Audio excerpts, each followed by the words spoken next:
Hello, नमस्ते. कसे आहात सगळे? छान ना? मी पण मस्त आहे. आज एक खूप महत्त्वाचा प्रश्न आहे एका मुलाचा. ते मुलाची घरची परिस्थिती अतिउत्तम आहे. म्हणजे विचार करा तुम्ही, मोठे बिझनेसमन आहेत. म्हणजे स्वतःची फाउंड्री आहे, मॅन्युफॅक्चरिंग युनिट आहे. हे खूप मोठं, म्हणजे कोटीतनं त्यांची उलाढाल. असं मुलाची परिस्थिती आहे. त्याला का नाही एका मुलीचं स्थळ आवडले म्हणण्यापेक्षा त्याला ती मुलगी आवडलेली आहे. का? म्हणजे ती सुंदर आहे. सुंदर आहे. हा रंगानं काळा आहे, ते ती गोरी पान आहे. शिक्षण म्हणाला तर ती 10वी पण पास झालेली नाही. घरची परिस्थिती अतिशय हालाकीची आहे, गरिबी आहे. म्हणजे तिनं आधी सांगितलंय, आपण लग्न करायचं ते सगळं तुम्हाला करावं लागणार, माझे बाबांकडे काहीही नाही. अशी परिस्थिती आहे. पण हे मुलाला वाटते मी काळा सावळा आहे, सुंदर आहे, म्हणून तिच्याशी लग्न करावं असं त्याला वाटते. त्यांना कोणाकडनं तरी तो प्रपोजल आपले घरापर्यंत पोचवला. पण आईनं बघितल्या क्षणी नाही, हे शक्यच नाहीये, हे लग्न काही बघायला सुद्धा नको पत्रिका. त्यामुळे हा खूप नाराज झाला. आता ह्याला वाटते काय करायचं, हा ह्याचा प्रश्न आहे. त्या प्रश्नावर मला योग्य वाटलेलं उत्तर मी दिले. मला माहित नाही हे सगळ्यांना आवडेल का म्हणून. मला आणि सगळ्यांच्या आवडीसाठी पण मी करत नाही. मी योग्यतम मार्गदर्शन करणार आहे. मला सगळ्यांना खुश करायचं नाही, पण सगळ्यांची आयुष्य चांगली बनवायची आहेत. मग मी त्याला काय सांगितलं? पहिली गोष्ट म्हणजे एवढे गरिबीतनं आलेली मुलगी म्हणजे तिची माइंडसेट पण गरीब असते. आता तुम्ही म्हणाल पुअर माइंडसेट म्हणजे काय हो मॅडम? हे लोक का नाही शिक्षणावर खर्च करणार नाहीत आणि स्किल काही आत्मसात करायचं त्यांना विचार नसतो, प्लॅनिंग नसते. हातात पैसे आले, एखादा अमुक खरेदी केली, गाडी खरेदी केली, आयफोन खरेदी केला, असं हा त्यांचा माइंडसेट असतो. त्यामुळे पहिली गोष्ट नकार द्यायचा, मी म्हटलं माइंडसेट.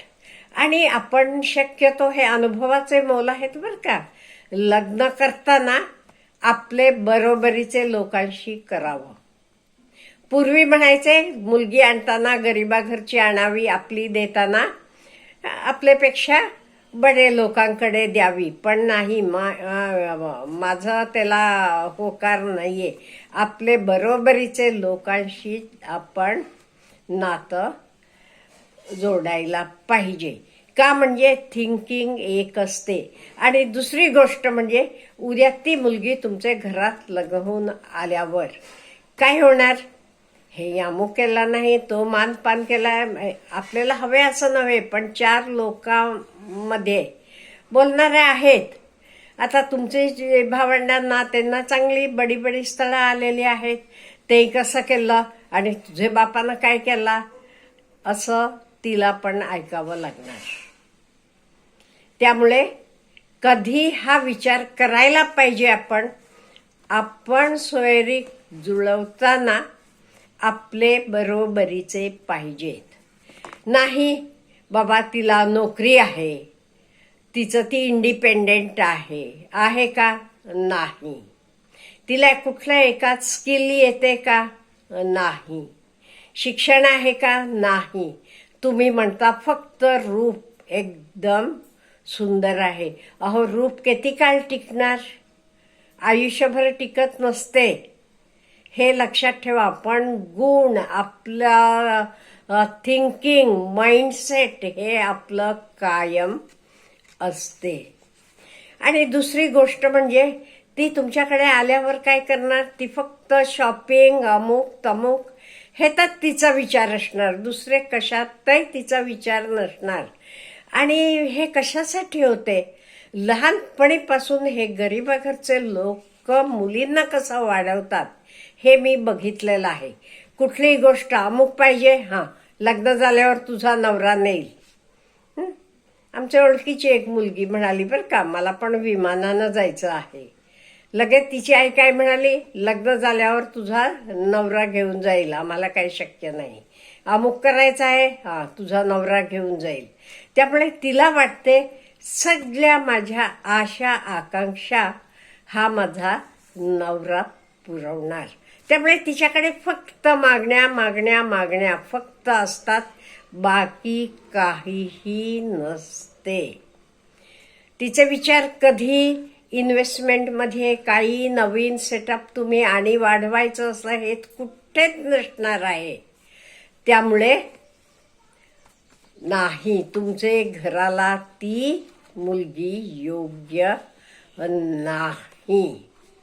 आणि सोशल प्रेशर म्हणा, हां काय असते, तिच्या आईवडिलांना पण वाटते आमची मुलगी देखणी आहे, तिला काही मागण्या तरी अगदी पाठोपाठ येतात. आणि हल्ली हा काळ असा झाला आहे, मुलींचा नंबर कमी झाला. पण आत्ता तुम्ही तेवढ्यासाठी हे केलात की उद्या तुमचे घरात खूप प्रॉब्लेम निर्माण होतील. का म्हणजे तुमची आई पण मोठ्या घरातनं आलेले आहे, त्यांची विचारधरणी, विचार करायची पद्धत सगळी वेगळी आहे. तुम्ही सारखं फॉरेन ट्रिपला वगैरे जात असता. हे सगळं तिला का नाही एकदम स्वर्गच आपल्या हातात मिळाल्यासारखं होणार आहे. आणि ती बाकी कशाचाही विचार करणार नाही. तिला काही स्वतःला व्हॅल्यू एडिशन करायचं, स्वतःमध्ये काही डेव्हलपमेंट करायचे, हे काही हे तिचा विचार नसणार आहे. का म्हणजे तुमच्या घरात असं नाही आहे. तुमची आई आत्ता सुद्धा उत्तम गाणं म्हणतीये. वेगवेगळ्या गोष्टी आहेत तुमच्या घरातले मेंबर्समध्ये, हे मला माहीत आहे. त्यामुळे हिला कशाचीच इच्छा नाही, हिला फक्त अगदी मजा करा. आणि लग्न झाल्यावर काय होणार? तुम्ही दिवसभर कामात गुंतलेले असणार, ती सारखं मग नाही ते भांडण काढणार, माझ्याकडे लक्ष देत नाहीये, जर काही मला हवं नको तर बघत नाही तुम्ही, मला कुठे तुमच्याशी लग्न करायचं होतं, तुम्ही मला मागे लागलात, हे असं चालू होणार आहे. ह्याच्याशिवाय तिच्याशी तुम्ही लग्न केल्यावर तिची फॅमिली, तिची भावंडं असतील, हे सगळ्यांची जबाबदारी, खर्चाची जबाबदारी सगळं तुमच्यावर येणार आहे. प्रत्येकाला ते काय म्हणणार? हां आमची मुलगी अमुक ठिकाणी दिलेली आहे. त्यामुळे तुम्हाला प्रेशर येणार. आणि तिला पण एक्सपेक्टेशन असणार. तिला वाटणार आहे हो एवढं सगळं आहे ह्यांचं, मग ह्यांना एवढंसं माझ्या भावंडांवर खर्च केल्यावर, किंवा मला माझ्या बाबाने एक छानपैकी मोठं घर बांधून दिल्यावर काही ह्यांचं एवढं नुकसान. म्हणजे प्रत्येक वेळेला त्यांच्याकडनं वन साइडेड अपेक्षा असणार आहे.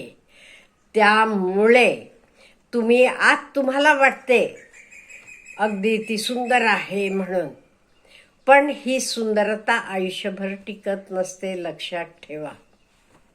आणि तुम्ही मी काळा आहे हे आधी तुमचे बदलचं तुम्हाला कमीपणा वाटते तर बाजूला ठेवा.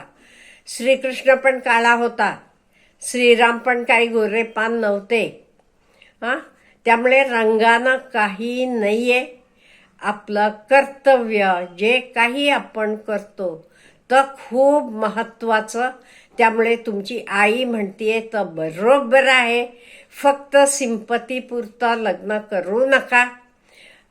आणि आपलं सोशल लाईफ, मेंटल लाईफ, का म्हणजे उद्या तिचे नातेवाईक तुमचे नातेवाईक होणार, त्यांना पण बरोबर वाटणार नाही वागताना. तुम्हाला पण तुमचे लोक आले वेळा त्यांच्याशी बोलायला अवघड जाणार आहे. त्यामुळे आपले बरोबरीचे लोकांशी नातं जोडायला पाहिजे. तुमची आई म्हणतीये तर बरोबर आहे. असं मी त्याला हे सांगितलं. आणि आपल्याला काय बोलायचं आहे हा विषय, का म्हणजे खूप महत्त्वाचा विषय आहे. हे यंग वयात मुलांना कळत नाही. त्याला वाटते मी काळा आहे, मग एवढी गोरी पान छान मुलगी, त्यामुळे बाकी काहीही बघत नाही येतो. पण असं आपल्याला आयुष्य घालवायचं आहे. आपल्याला कुठेही तिला फिल्म ॲक्ट्रेस किंवा ह्याला पाठवायचं नाही आहे. आपल्याला आपलं आयुष्य सुंदर, आपलं घर सुंदर, व्यवस्थितपणे आनंदानं चालवायचं आहे. त्यामुळे हे सगळे विचार करायला पाहिजे. त्यामुळे आपल्याला काय म्हणायचं आहे, हॅव ए गुड डे.